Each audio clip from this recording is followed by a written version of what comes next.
So ayan mga ka-Team Explode, ano, so nandito tayo ngayon sa ating office para sa income reveal ng isang public servant, retired army. 1 month pa lang siya mahigit, pero ito na yung laman ng account niya. 9, 8, 7, 6, 5, 4, 3, 2, 1. Yan, so mamaya mga ka-Team Explode, ano, so lalapit tayo doon. Papakita ko sa inyo mismo sa monitor pag-open ng account niya. Retired public servant from army, ginagawa negosyo, part-time. Pero mamaya malalaman natin kung magkano yung laman ng DTC niya sa loob ng isang buwan, mahigit lang. Ayun siya. Siyempre excited yung ating mga business partners na nandito. Ayan na!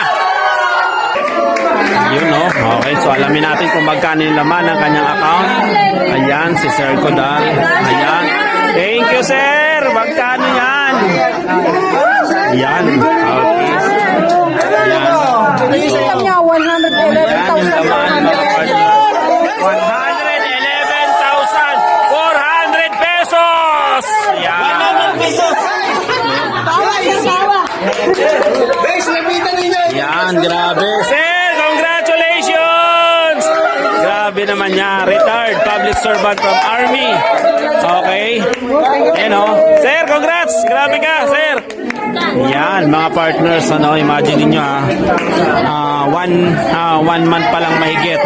Pero, yan na yung kinita niya dito. Siyempre, pakinggan natin yung short message niya. 111,400. So, ibig sabihin mga partners, no, wala talagang imposible. Sumabay ka lang talaga, sumunod ka lang sa system. Sigurado, ito rin yung pwede mangyari sa'yo.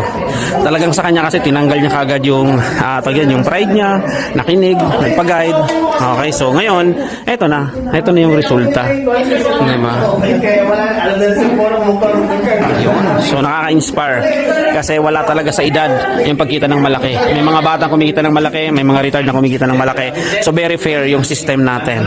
Okay, so kumbaga hindi siya nag-resist doon sa taong nag-guide sa kanya, bagkos nakinig talaga siya, nagpa-guide talaga siya. Okay, so ayan, pakinggan natin yung message ni Sir.